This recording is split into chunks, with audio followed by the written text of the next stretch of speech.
Hello everyone and welcome back. In this video, I will discuss ISA 530 audit sampling. In an audit, it is usually not practical or even possible for the auditor to examine 100% of transactions or balances. Therefore, auditors rely on a technique known as audit sampling. So, the key question we need to understand is how can an auditor draw reliable conclusions by testing only a portion of the data? This is exactly what ISA 530 addresses. First of all, the objective of ISA 530 is to provide a basis for the auditor to use sampling appropriately and draw reasonable conclusions about the entire population. In other words, even though we test only a sample, our conclusion should still be reliable for the whole population. Now, before going further, let me explain what audit sampling means. Audit sampling is the application of audit procedures to less than 100% of items within a population, such that all sampling units have a chance of selection and the auditor can draw conclusions about the entire population. For example, instead of checking all sales invoices, the auditor may select a sample of invoices and test them. At this point, it is important to understand some basic terms. First, population. Population refers to the entire set of data from which the sample is drawn, such as all invoices. Second, sampling unit, which is the individual item being tested. For example, a single invoice. And third is the sampling risk. That is, auditor's conclusion based on the sample may be different from the conclusion if the entire population were tested. This is very important because sampling always involves uncertainty. Now let me discuss how samples can be selected. Broadly, there are two main approaches: statistical sampling and non-statistical sampling. Statistical sampling, which involves random selection and use of probability theory to evaluate results. This method allows the auditor to quantify sampling risk. On the other hand, non-statistical sampling relies on auditor judgment rather than mathematical techniques. Although it is less scientific, it is still acceptable if applied properly. ISA 530 provides various methods for selecting samples.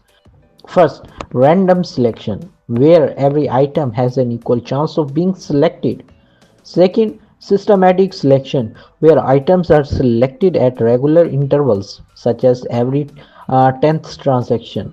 Third, monetary unit sampling, where higher value items have a higher chance of selection.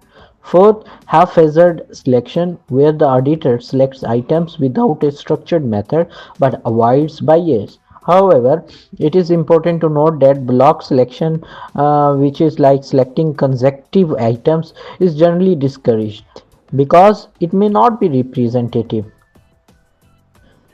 An important question arises here: how many items should the auditor test? The sample size depends on several factors. For example, higher risk of material misstatement means larger sample. Higher tolerable misstatement, which indicates smaller sample. Greater expected error rate result in larger sample. Therefore, sample size is influenced by both risk and materiality. Once the sample is selected, the auditor must perform audit procedures on each selected item. However, sometimes a selected item cannot be tested. For example, a document may be missing. In such cases, the auditor must perform alternative procedures or treat the item as a misstatement if no evidence is obtained. Furthermore, if misstatements are identified, the auditor must investigate the nature of the misstatement and the cause of the misstatement. This helps the auditor determine whether the issue is an isolated error or a systematic problem. When the auditor finds errors in a sample, they must project these misstatements to the entire population.